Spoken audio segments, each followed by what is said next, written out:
সম্মানিত দর্শক শ্রোতা ভাই বোনেরা, আসসালামু আলাইকুম। স্টক ইনভেস্টর বিডি চ্যানেলের পক্ষ থেকে আপনাদের সবাইকে স্বাগতম জানাচ্ছি। আমি আজকে আপনাদের সাথে ঢাকা স্টক এক্সচেঞ্জের প্রধান সূচক টিএসইএক্স ইন্ডেক্স নিয়ে আলোচনা করব এবং আগামী কার্যদিবসটি শেয়ার বাজারে কেমন যেতে পারে এই বিষয়টি আপনার সামনে তুলে ধরার চেষ্টা করব এবং আলোচনার মাধ্যমে বুঝে দেওয়ার চেষ্টা করব। সো হ্যালো, আমি Yasin Shoaib, welcome to my channel. আর এখনও যারা আমার এই চ্যানেলটিকে সাবস্ক্রাইব করেননি, প্রতিদিনকার মার্কেট আপডেট পেতে এবং বিভিন্ন স্টক অ্যানালাইসিস পেতে চ্যানেলটিকে সাবস্ক্রাইব করবেন এবং পাশে থাকা নোটিফিকেশন আইকনটি অন করে দিবেন। অলরেডি যারা চ্যানেলটিকে সাবস্ক্রাইব করেছেন তাদেরকে অসংখ্য ধন্যবাদ জানাচ্ছি। তো দর্শক, আমরা যদি আজকে ডিএসইএক্স ইন্ডেক্সের ডে চার্টের দিকে লক্ষ্য করি তাহলে দেখতে পাচ্ছি আজকেও আমরা একটি রেড হ্যামার ক্রিয়েট করে দিনটি পার করেছে এবং বর্তমানে ৬৩৭১ পয়েন্টের কাছে এসে মার্কেটটি ক্লোজ করেছে এবং আজকের ক্যান্ডেলটি হায়ার হাই ক্রিয়েট করেছিল ৬৪২৮ পয়েন্টের কাছে। তো যাই হোক, আমরা যদি আজকে ভলিউমের দিকে লক্ষ্য করি তাহলে দেখতে পাচ্ছি বিগত দিনের ন্যায় আজকেও আমরা একটি রেড ভলিউম পেয়েছি এবং লেনদেনের পরিমাণ আমাদের কিছুটা কম হয়েছে। বিস্তারিতভাবে আলোচনায় যাওয়ার আগে আমরা যদি আজকে মার্কেট মুভমেন্টটি একটু লক্ষ্য করি তাহলে দেখতে পাচ্ছি আজকে আমাদের শেয়ার বাজারের দিনটি শুরু হয়েছিল ৬৩৯৪ পয়েন্টের কাছে, দিনটি হাই করেছিল ৬৪২৭ পয়েন্টের কাছে এবং দিনটি লো করেছিল ৬৩৬৯ পয়েন্টের কাছে এবং মার্কেট ক্লোজ করেছে ৬৩৭১ পয়েন্টের কাছে এবং মার্কেট মুভমেন্ট লক্ষ্য করলে দেখতে পাচ্ছি ২৩ পয়েন্ট ডাউন ট্রেন্ডে গিয়েছে। দর্শক, গ্রাফ চার্টের দিকে লক্ষ্য করলে দেখতে পাচ্ছি দিনের প্রথম ভাগ থেকে কিছুটা আপ ট্রেন্ডে থাকলেও পরবর্তীতে আমাদের সেল প্রেসারে ডাউন ট্রেন্ডের দিকে চলে এসেছে এবং দিনের মধ্যভাগ থেকে কিছুটা আবার বাই প্রেসার ছিল এবং পরবর্তীতে একটি বড় ধরনের সেল প্রেসারে আমাদের মার্কেটটি আজকে এতটা ডাউন ট্রেন্ডের দিকে চলে এসেছে। তো আজকে বাজারটি মিশ্র প্রতিক্রিয়ার মাধ্যমে দিনটি পার করেছে। আজকের শেয়ার বাজারে ৯১টি শেয়ারের দাম বেড়েছে, দাম কমেছে ২৭৯টি শেয়ারের এবং দাম অপরিবর্তিত রয়েছে ৩৯টি শেয়ারের। যে সকল কোম্পানিগুলো আজকে শেয়ার বাজারে প্লাস ইন্ডেক্স কন্ট্রিবিউট করেছে সেখানে উঠে এসেছে Renata, Beacon Pharma, Heidelberg Cement, Best Holding, BRAC Bank, Khan Brothers, Lafarge Holcim, ADN Telecom, Aftab Auto এবং হিমাদ্রি। একই সাথে যে সকল কোম্পানিগুলো আজকে শেয়ার বাজারে মাইনাস ইন্ডেক্স কন্ট্রিবিউট করেছে সেখানে উঠে এসেছে Beximco Pharma, Titas Gas, Walton, Prime Bank, ICB, IFIC, Pubali Bank, IPDC, GPH Ispat এবং ন্যাশনাল লাইফ ইন্স্যুরেন্স। আজকে শেয়ার বাজারে যে সকল কোম্পানিগুলো টপ গেইনারের লিস্টে রয়েছে সেখানে উঠে এসেছে Central Pharma, Wonderland Toys, SICL, KPPL, মেঘনা Condensed Milk, Safko Spinning Mills, NLE মায়ারান ডাইং, বিআইএফসি, আফতাব অটো এবং এডিয়ান টেলিকম। একই সাথে যে সকল কোম্পানিগুলো টপ লুজারের লিস্টে রয়েছে সেখানে উঠে এসেছে মুন্নো ফেব্রিক, মিথুন কিটিং, জিএসপি ফিন্যান্স, অগ্নি systems limited, RD food, ITC, south Bangla bank, family textile, advent Pharma এবং মালিক স্পিন। দর্শক, আমরা যদি এখন ডিএসইএক্স ইন্ডেক্সের বর্তমানে সাপোর্ট এবং রেজিস্ট্যান্স লাইনটিকে একটু লক্ষ্য করি তাহলে দেখতে পাচ্ছি বর্তমানে আমাদের ডিএসইএক্স ইন্ডেক্সের প্রথম যে সাপোর্ট লাইনটি রয়েছে এটি রয়েছে ৬৩৪৭ পয়েন্টের কাছে, দ্বিতীয় যে আমাদের সাপোর্ট লাইনটি রয়েছে এটি রয়েছে ৬৩০০ পয়েন্টের কাছে এবং তৃতীয় যে আমাদের সাপোর্ট লাইনটি রয়েছে এটি রয়েছে ৬২৬৭ পয়েন্টের কাছে। এখন যদি রেজিস্ট্যান্স লাইনটির দিকে লক্ষ্য করি তাহলে দেখতে পাচ্ছি বর্তমানে আমাদের প্রথম যে রেজিস্ট্যান্স লাইনটি রয়েছে এটি রয়েছে ৬৪০২ পয়েন্টের কাছে, দ্বিতীয় যে আমাদের রেজিস্ট্যান্স লাইনটি রয়েছে এটি রয়েছে ৬৪৯৮ পয়েন্টের কাছে এবং তৃতীয় যে আমাদের রেজিস্ট্যান্স লাইনটি রয়েছে ৬৫৯১ পয়েন্টের কাছে।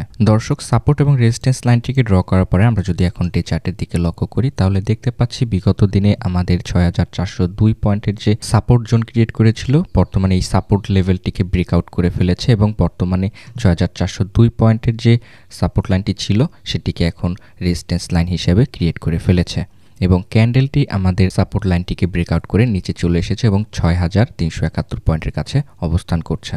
সকালে বাজারটি ঊর্ধ্বমুখী থাকলেও দিন শেষে কিন্তু পরবর্তীতে আমাদের বাজারটি নিম্নমুখী অবস্থানে চলে এসেছে। তো যাই হোক, আমরা যদি এখন বর্তমানে আরএসআই অবস্থানটি একটু লক্ষ্য করি তাহলে দেখতে পাচ্ছি আরএসআই বর্তমানে ৫৯ পয়েন্টের কাছে অবস্থান করছে এবং এই আরএসআইটি যদি নিম্নমুখী থাকে আগামী কার্যদিবসেও সেক্ষেত্রে ৫৯ পয়েন্টের যে সাপোর্ট লাইনটি রয়েছে আরএসআইয়ের এটিকে ব্রেকআউট করার চেষ্টা করতে পারে এবং এটিকে যদি ব্রেকআউট করে ফেলে ৫৯ পয়েন্টের যে সাপোর্ট লাইনটি রয়েছে তাহলে তার পরবর্তী গন্তব্য থাকতে পারে ৫৩ পয়েন্টের কাছে। তো যেহেতু আমাদের ৫৯ পয়েন্টের কাছে আরএসআইয়ের একটি সাপোর্ট লেভেল রয়েছে সেক্ষেত্রে কিন্তু আমরা মার্কেটটি নিয়ে কিছুটা আশাবাদী করতে পারি। যদি আমাদের এই সাপোর্ট লাইনটিকে ব্রেকআউট করতে না পারে সেক্ষেত্রে এখান থেকে কিন্তু আপট্রেন্ড করা শুরু করবে এবং বর্তমানে যেহেতু আমাদের আরএসআইটি ৫৯ পয়েন্টের কাছে অবস্থান করছে সেক্ষেত্রে আশা করতে পারি যে আগামী কার্যদিবসটি আপট্রেন্ডমুখী থাকবে এবং এটিকে কিন্তু আমরা লক্ষ্য করলে দেখতে পাচ্ছি একটি কারেকশন ক্রিয়েট করে ফেলেছে। বিগত দিনে আরএসআইটি যেহেতু 70 পয়েন্টের উপরে চলে গিয়েছিল,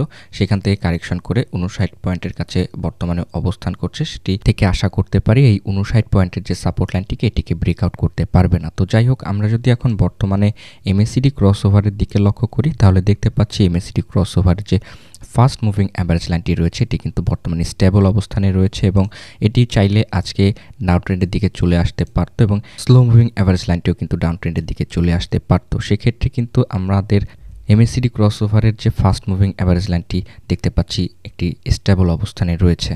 তো আমরা যদি এখন হিস্টোগ্রামের ভলিউমের দিকে লক্ষ্য করি তাহলে দেখতে পাচ্ছি হিস্টোগ্রামের ভলিউম থেকে কিন্তু আমরা নেতিবাচক একটি সাইন পাচ্ছি এবং হিস্টোগ্রামের ভলিউমের যে বিগত দিনে স্ট্রংলি মুভমেন্ট করেছিল সেখান থেকে ধীরে ধীরে কিন্তু নেতিবাচক অবস্থানে রয়েছে। আমরা যারা সাধারণ বিনিয়োগকারী রয়েছি, আগামী কার্যদিবসটি আমাদের কাছে অত্যন্ত গুরুত্বপূর্ণ, যেহেতু আমরা এমএসিডি ক্রসওভারের হিস্টোগ্রামের ভলিউম থেকে কিন্তু কোনো পজিটিভ সিগন্যাল পাচ্ছি না। আরএসআইটিও কিন্তু যেহেতু ডাউন ট্রেন্ডের দিকে রয়েছে, সেক্ষেত্রে কিন্তু অবশ্যই আমাদের সতর্কতার সাথে তারপরে বিনিয়োগের সিদ্ধান্ত নিতে হবে। তো যাই হোক, আমরা যদি এখন মুভিং অ্যাভারেজ ইন্ডিকেটরটি একটু লক্ষ্য করি তাহলে দেখতে পাচ্ছি যে আমাদের মুভিং অ্যাভারেজ ইন্ডিকেটরটি কিন্তু স্ট্রংলি আপট্রেন্ড করছে এবং বর্তমানে আমাদের মুভিং অ্যাভারেজ থেকে কিন্তু আমরা পজিটিভ সিগন্যাল পাচ্ছি। যেহেতু আমরা আজকে ক্যান্ডেলটি একটি রেড হ্যামার ক্রিয়েট করে দিনটি পার করেছে, চাইলে কিন্তু আমাদের মুভিং অ্যাভারেজ ইন্ডিকেটরটিকে ডাউন ট্রেন্ডের দিকে চলে আসতে পারতো এবং যেহেতু এটি করে না, সেক্ষেত্রে কিন্তু আমরা একটু পজিটিভ মার্কেট মুভমেন্ট লক্ষ্য করতে পারবো বলে ধারণা করছি। তো যাই হোক, এমএসিডি ক্রসওভার থেকে কিন্তু আমরা পজিটিভ কোনো সিগন্যাল পাচ্ছি না। আরএসআই থেকে দেখতে পাচ্ছি যেহেতু আমাদের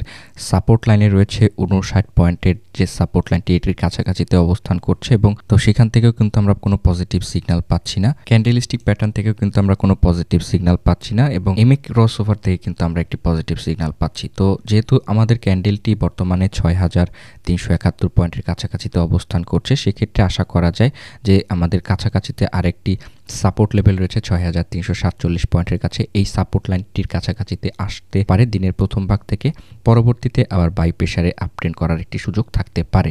তো যেহেতু আমাদের সবগুলো ইন্ডিকেটর ক্যান্ডেল সবকিছুই আমাদের নেতিবাচক অবস্থানে রয়েছে, সেক্ষেত্রে আমরা যারা বিনিয়োগকারী রয়েছি অবশ্যই সাবধানতার সাথে আগামী কার্যদিবসটি নিয়ে বিনিয়োগের সিদ্ধান্ত নিব এবং অলরেডি যারা আপনারা বিনিয়োগ করে ফেলেছেন, বাজারের এই ডাউন ট্রেন্ডের র্যালি দেখে ভয় পাওয়ার কিছু নেই। বাজারটি খুব শীঘ্রই আবার আপট্রেন্ড করবে এবং প্রফিট গেইন করতে পারবেন। তো আজকের যে আমাদের ক্যান্ডেলটি রয়েছে বাই প্রেসার এবং সেল প্রেসার দুটোই ছিল, সেক্ষেত্রে কিন্তু আমরা দেখতে পেরেছি এটি একটি প্রফিট টেকিং এবং প্যানিক সেলও ছিল। তো আগামী কার্যদিবসে আমি ধারণা করছি আমাদের ক্যান্ডেলটি 6347 পয়েন্টের যে সাপোর্ট লাইনটি এখান থেকে এসে আবার কিছুটা আপট্রেন্ড করবে এবং আপস এবং ডাউনের মাধ্যমে যাবে এবং 6402 পয়েন্টের এবং 6347 পয়েন্টের সাপোর্ট এবং রেজিস্ট্যান্স লাইনের মাঝামাঝিতেই আমাদের ক্যান্ডেলটি মুভমেন্ট করতে পারে। তো ধন্যবাদ সবাইকে আমার এই ভিডিওটি দেখার জন্য। এখনও যারা আমার এই চ্যানেলটিকে সাবস্ক্রাইব করেনি, প্রতিদিনকার মার্কেট আপডেট পেতে এবং বিভিন্ন স্টক অ্যানালাইসিস পেতে চ্যানেলটিকে সাবস্ক্রাইব করবেন এবং পাশে থাকা নোটিফিকেশন আইকনটি অন করে দেবেন। অলরেডি যারা চ্যানেলটিকে সাবস্ক্রাইব করেছেন তাদেরকে অসংখ্য ধন্যবাদ জানাচ্ছি। আপনার এবং আপনার পরিবারের সবার সুস্বাস্থ্য এবং মঙ্গল কামনায় ভিডিওটি শেষ করছি। আমার জন্য দোয়া করবেন এবং আমার পরিবারের জন্য দোয়া করবেন। আসসালামু আলাইকুম।